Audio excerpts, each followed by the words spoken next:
प्रधानमंत्री नरेंद्र मोदी ने कोटपुतली में राजस्थान में अपने चुनावी अभियान की शुरुआत कर दी है। मोदी ने राम मंदिर, विपक्षी नेताओं पर हो रही कार्रवाई, अनुच्छेद 370 हटाने जैसे मुद्दों का जिक्र करके साफ कर दिया कि बीजेपी विपक्ष पर आक्रामक रहेगी।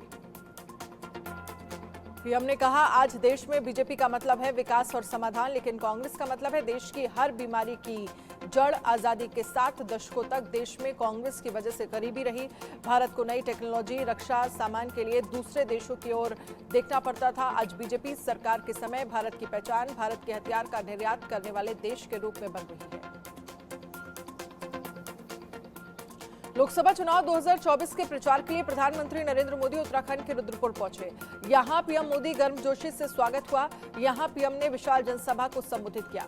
साथ ही विपक्ष पर जमकर निशाना साधते हुए कहा कि नीयत सही होती है तो नतीजे सही होते हैं।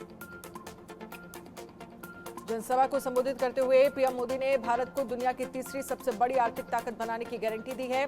पीएम ने कहा है कि तीसरी सबसे बड़ी आर्थिक ताकत का मतलब है लोगों की कमाई, नौकरी के अवसर बढ़ेंगे और गांव शहर में सुविधा बढ़ेगी। रुद्रपुर में जनसभा को संबोधित करते हुए प्रधानमंत्री ने कहा, देवभूमि उत्तराखंड के प्रति बीजेपी का प्रेम और अपनत्व जग जाहिर है। हमें उत्तराखंड को विकसित बनाकर सबसे आगे लेकर जाना है। केंद्रीय गृह मंत्री अमित शाह अपने कर्नाटक दौरे पर है। शाह ने कर्नाटक के रामनगर में रोड शो किया और विशाल जनसभा को संबोधित किया।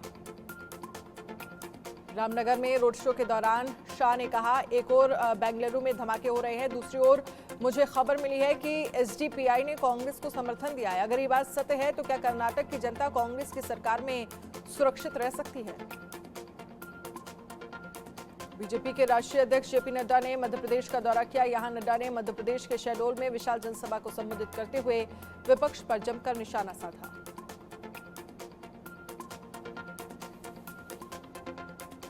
जनसभा को संबोधित करते हुए नड्डा ने कहा कि लंबे समय तक शहडोल में ने वो दौर देखा है जब इस इलाके की उपेक्षा होती थी।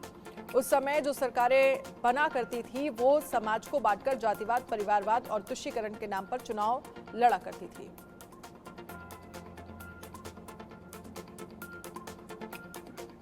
गृहमंत्री अमित शाह कल यूपी के मुजफ्फरनगर जिले के शाहपुर कस्बे में एक चुनावी सभा को संबोधित करेंगे। बताया जा रहा है कि इस दौरान उनके साथ आरएलडी प्रमुख जयंत चौधरी भी मंच साझा करेंगे।